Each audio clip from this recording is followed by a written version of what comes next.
కేంద్ర ప్రభుత్వ విధానాలకు నిరసనగా హైదరాబాద్ లో కాంగ్రెస్ పార్టీ భారీ ర్యాలీ నిర్వహించింది. Neat paper leakage, LPG petrol, diesel ధరల పెంపు, సీబీఎస్ఈ వైఫల్యాలు, రూపాయి పతనం వంటి అంశాలపై బషీర్బాగ్ చౌరస్తా నుంచి ట్యాంక్ బండ్ అంబేద్కర్ విగ్రహం వరకు కాంగ్రెస్ శ్రేణులు నిరసన చేపట్టారు.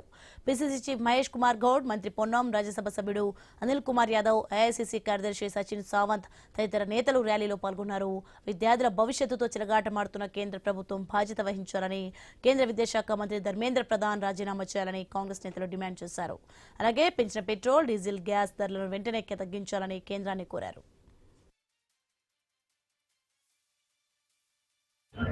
ఇవాళ దేశాన్ని నడుపుతున్నటువంటి ప్రధానమంత్రి చాతకానితనం వల్ల కోట్ల కుటుంబాలు రోడ్డున పడే పరిస్థితి వచ్చింది. ఆశలతో, ఆకాంక్షలతో రాత్రి పగళ్ళు కష్టపడి చదివి నీట్ ఎగ్జామ్ రాస్తే ఈ చాతకానితనం వల్ల 40 లక్షల విద్యార్థుల యొక్క భవిష్యత్తు ప్రశ్నార్థకంగా మారింది. చైనా వారు దేశం లోబడికి వస్తుంటే ఆపే శక్తి నీ దగ్గర లేదు. పెద్ద పెద్ద మాటలు చెప్పని చాతేనే మీరు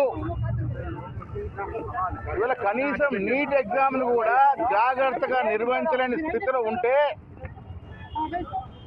ఇలా లక్షల మంది విద్యార్థుల యొక్క జీవితాలు ప్రశ్నార్థకంగా మారితే మీరు నిమ్మకు నోరెత్తినట్టు ఉన్నారు.